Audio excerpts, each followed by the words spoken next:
শ্রেষ্ঠ হুকুম হচ্ছে নামাজ। আর আল্লাহ তাবারক ওয়া তাআলা কিয়ামতের দিন সর্বপ্রথমে নামাজে হিসাব কিতাব নেবেন। পবিত্র হাদিস শরীফে এসেছে, আল্লাহ নবী সাল্লাল্লাহু আলাইহি ওয়াসাল্লাম বলছেন, আউয়ালু মা ইউহাসাবু বিহিল আবদু ইয়াউমাল কিয়ামাহ আস-সালাহ। সর্বপ্রথমে বান্দার যে হিসাবটা নেবেন আল্লাহ সুবহানাহু ওয়া তাআলা, সেটা হচ্ছে নামাজ। নামাজের হিসাব দিয়ে যদি মানুষ পেরে উঠতে পারে, নামাজের হিসাব মানুষ যদি সঠিকভাবে দিয়ে দিতে পারে, তাহলে আল্লাহ তাবারক ওয়া তাআলা তার জন্য বাকি স্টেপগুলোকে আসান করে দেবেন। তো এই যে নামাজ আমরা আদায় করে থাকি, এটা হলো আল্লাহ তাবারক ওয়া তাআলার প্রধান হুকুম। আর আমরা এই নামাজ আদায় করে থাকি ইমামের পিছনে। ইন্নামা জুইলাল ইমামু লিইউতাম্মা বিহি। ইমামকে নির্বাচন করা হয়েছে তার অনুসরণ করার জন্য। আপনি ইমামের বাইরে নামাজে কিছু করতে পারবেন না। ইমামের অনুসরণ করে, ইমামকে ইক্তেদা করে ইমামের পিছনে আপনার নামাজ সম্পন্ন করতে হবে। ইমামের বাইরে আপনি কোনো কাজ করতে পারবেন না। তো নামাজ হচ্ছে আল্লাহু আকবার দিয়ে নামাজ শুরু হলো আর সালাম দিয়ে নামাজ শেষ হলো। আপনি যখনই সালাম ফিরিয়ে দিলেন, নামাজ আপনার শেষ হয়ে গেছে, আপনি নামাজ থেকে ফারিগ হয়ে গেছেন। এখন নামাজের পিছনে আপনি যা যা করবেন, এটা আপনার কোনো ইক্তেদার মাধ্যমে হবে না। আপনি যা করবেন সেটা নামাজের কোনো অংশ হবে না, সেটা আপনাকে নিজে নিজে করতে হবে। এখন আমরা কি করতে পারি, কি করব আর কি করব না, এর জন্য যদি আমরা হাদিস শরীফের দিকে তাকাই, তো হাদিস শরীফে সিয়াসিতার মধ্যে একটি অধ্যায় কায়েম করা হয়েছে। ইমাম বুখারী আলাইহির রহমা সালাম ফিরিয়ে দেওয়ার পরে নবী সাল্লাল্লাহু আলাইহি ওয়াসাল্লাম কি করতেন কি না করতেন সেই ব্যাপারে একটি অধ্যায়, একটি বাব কায়েম করেছেন। তো সেখানে আমরা যদি সিয়াসিতার হাদিস দেখি, তাহলে আমরা বুঝতে পারবো যে নবী সাল্লাল্লাহু আলাইহি সাল্লামের যে তরিকা ছিল, যে নবী সাল্লাল্লাহু আলাইহি সাল্লাম নামাজে সালাম ফিরিয়ে দেওয়ার পরে উনি চট করে উঠে চলে যেতেন না। তো আমরা যদি হাদিস নিয়ে একটু গবেষণা করি, তাহলে আমরা বুঝতে পারবো যে আল্লাহ নবী সাল্লাল্লাহু আলাইহি সাল্লাম নামাজে সালাম ফিরিয়ে দেওয়ার পরে সর্বপ্রথম তার মুখ থেকে যে বাক্যটা উচ্চারণ হতো, তিনি যে বাক্যটা মুখ থেকে বের করতেন, সেটা হচ্ছে আত-তাকবীর, আল্লাহু আকবার। নামাজে সালাম ফিরিয়ে দেওয়ার পরে নবী সাল্লাল্লাহু আলাইহি ওয়াসাল্লাম সর্বপ্রথমে বলতেন আল্লাহু আকবার, এবং তিনি তারপরে আস্তাগফার পাঠ করতেন। আস্তাগফিরুল্লাহ কিভাবে পাঠ করব? তো হাদিসে এসেছে, তাকুলু আস্তাগফিরুল্লাহ আস্তাগফিরুল্লাহ আস্তাগফিরুল্লাহ। এটা 3 বার নবী সাল্লাল্লাহু আলাইহি ওয়াসাল্লাম পাঠ করতেন। অনেক দোয়া আছে, দোয়ায়ে মাসনুনা। এরপরে নবী সাল্লাল্লাহু আলাইহি ওয়াসাল্লাম বলতেন আল্লাহুম্মা আনতাস সালাম ওয়া মিনকাস সালাম তাবারাকতা ইয়া যাল জালালি ওয়াল ইকরাম। এটা নবী সাল্লাল্লাহু আলাইহি ওয়াসাল্লাম নামাজ শেষে সালাম ফিরিয়ে প্রতিনিয়ত এটা পাঠ করতেন। তারপরে আছে আয়াতুল কুরসি। আয়াতুল কুরসির ব্যাপারে নবী সাল্লাল্লাহু আলাইহি ওয়াসাল্লাম বলেছেন যে বান্দার আর তার জান্নাতের মাঝখানে একটাই মাত্র ডিসটেন্স, একটাই তার জন্য বাধা, সেটা হচ্ছে মওত। অর্থাৎ লোকটা মরে না তাই জান্নাতে যায় না, মরার সাথে সাথে আল্লাহ সুবহানাহু ওয়া তাআলা তাকে জান্নাত নসিব করবেন। তো আমরা আয়াতুল কুরসি পাঠ করতে পারি। এরপরে নবী সাল্লাল্লাহু আলাইহি ওয়াসাল্লাম তার আরো একটি প্রসিদ্ধ দোয়া আছে। আল্লাহ নবী সাল্লাল্লাহু আলাইহি সাল্লাম নামাজ শেষে সালাম ফিরিয়ে বলতেন লা ইলাহা ইল্লাল্লাহু ওয়াহদাহু লা শারীকা লাহু লাহুল মুলকু ওয়া লাহুল হামদু ওয়া হুয়া আলা কুল্লি শাইইন কাদির। আল্লাহুম্মা লা মানিআ লিমা আ'তাইতা ওয়া লা মু'তিয়া লিমা মানাতা ওয়া লা ইয়ানফাউ যাল জাদ্দি মিনকাল জাদ। এই হাদিসটি পবিত্র বুখারীর 6330 নম্বর হাদিসে আছে। 6330 নম্বর হাদিসে এসেছে যে নবী সাল্লাল্লাহু আলাইহি সাল্লাম সালাম ফিরিয়ে এই দোয়াটা পাঠ করতেন, আল্লাহুম্মা লা মানিআ লিমা আ'তাইতা। হে আল্লাহ, তুমি যেটা দাও পৃথিবীর সবাই মিলে সেটা প্রতিহত করতে পারে না, আর তুমি যেটা বান্দাকে দাও না সবাই মিলে সেটা দিতে পারে না। ওয়ালা ইয়ানফাউ যাল জাদ, হে আল্লাহ, মানুষের জন্য ধন সম্পদের প্রাচুর্য, মানুষের টাকা পয়সা ধন সম্পদ এটা কোনো কাজে আসবে না, কোনো উপকার করতে পারবে না।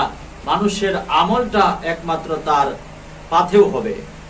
এই দোয়াটা নবী সাল্লাল্লাহু আলাইহি সাল্লাম সালাম ফিরিয়ে নামাজের পর পাঠ করতেন। তারপরে অনেক হাদিসে এরকম দোয়া এসেছে।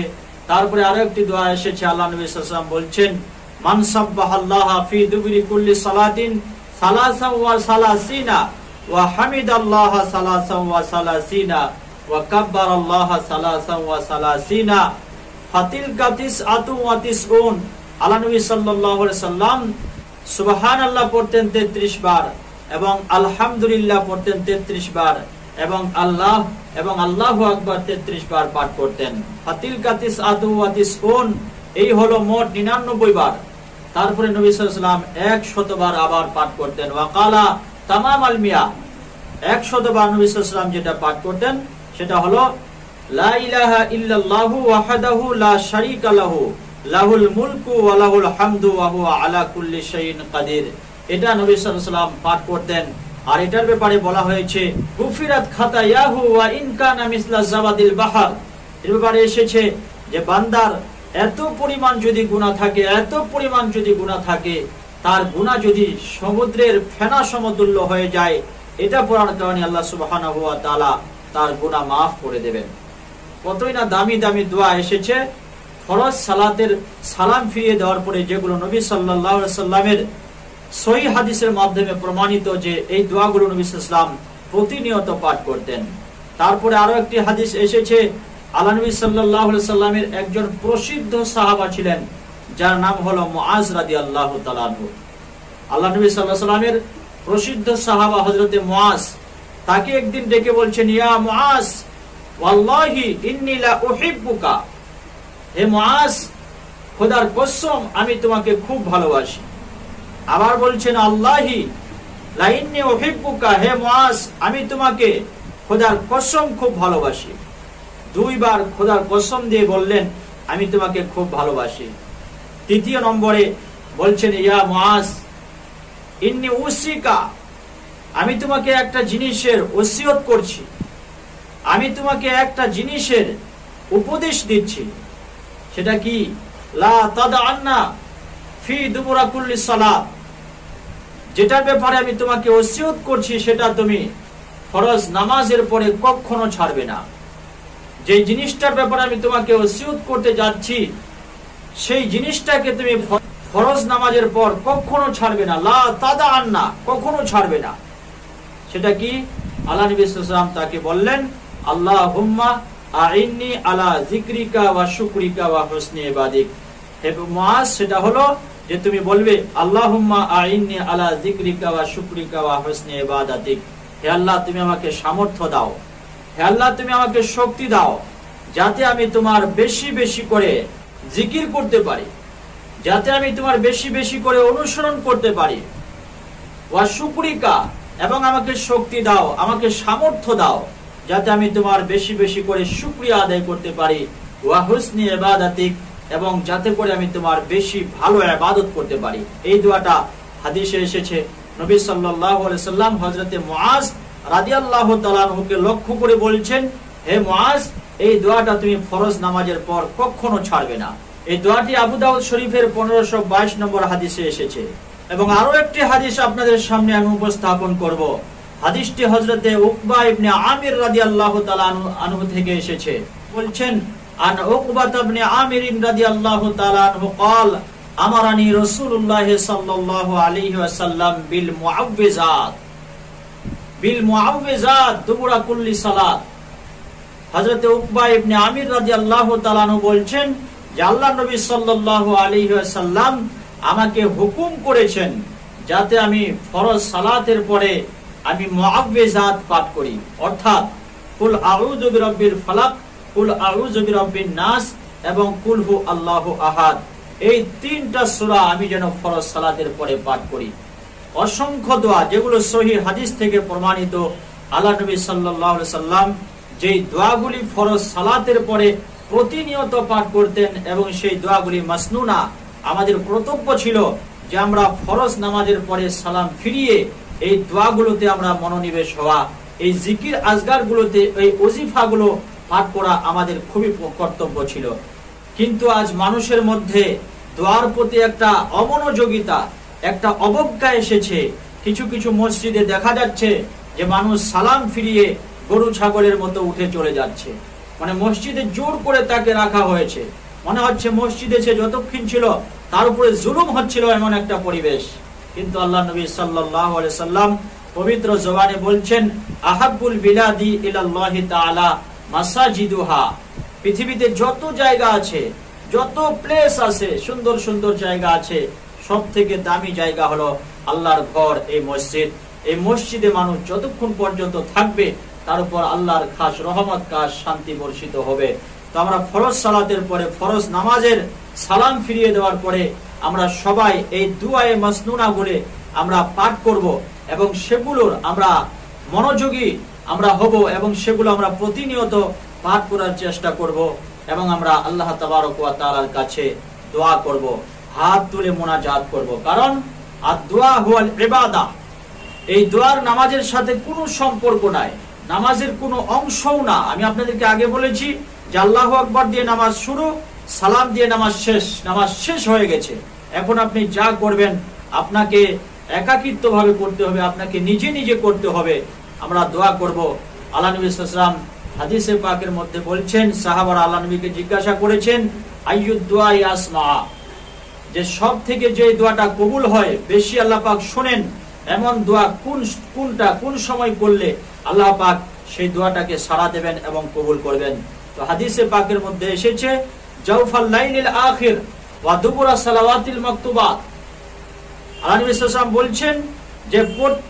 আলাইহি ওয়াসাল্লাম বলছেন যে রাত যখন গভীর হয়ে যায়, জাওফাল লাইলিল আখির, রাত যখন শেষ হয়ে যায়, অর্থাৎ তাহাজ্জুদের সময় বান্দা যে দোয়াটা আল্লাহ তাবারক ওয়া তাআলার কাছে করে সেই দোয়াটা কবুল হয় এবং ফরজ সালাতের পরে যে দোয়াটা আল্লাহ পাকের কাছে করা হয় সেটাও আল্লাহ তাবারক ওয়া তাআলা কবুল করে নেন। এই হাদিসটি এসেছে তিরমিজি শরীফের 3499 নম্বরে। এই হাদিস থেকে আমরা বুঝতে পারি যে ফরজ সালাতের পরে যে দোয়াটা আল্লাহ পাকের কাছে করা হয় সেটা অবশ্যই আল্লাহ তাবারক ওয়া তাআলা গ্রহণ করেন। তো আমরা নামাজে দোয়ায়ে মাসনুনা গুলো পাঠ করার পরে আমরা দোয়ায় নিমগ্ন হব। আমরা আল্লাহ পাকের কাছে একাকিত্ব চাইবো। আমাদের কি কি প্রয়োজন না, আপনার বাড়িতে কি অসুবিধা, আপনার কি প্রয়োজন, কারো অসুস্থ,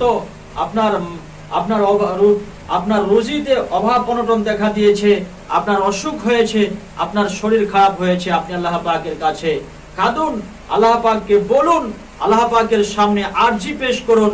আপনি নিজেকে হেয় প্রতিপন্ন করে দিয়ে একদম বিনম্রতার সাথে আল্লাহ পাকের কাছে চান, আল্লাহ তাবারক ওয়া তাআলা এই দোয়াকে কবুল করবেন। হাদিসে এসেছে, আল্লাহ নবী সাল্লাল্লাহু আলাইহি সাল্লাম বলছেন, ইন্না রাব্বাকুম হাইয়ুন কারীম ইয়াস্তাহি মিন আবদিহি ইযা রাফা ইয়াদাইহি আন ইয়ারুদ্দাহুমা সিফরান খায়বাতাইন। আল্লাহ নবী সাল্লাল্লাহু আলাইহি সাল্লাম এই হাদিসের মধ্যে বলছেন যে তোমাদের রব অত্যন্ত দয়ালু, করুণাময় এবং অত্যন্ত লজ্জাশীল। বান্দা যখন তার কাছে হাত তুলে কিছু চায়, আল্লাহ পাক তার হাতকে শূন্য হাতে ফিরিয়ে দিতে খুবই লজ্জাবোধ করেন।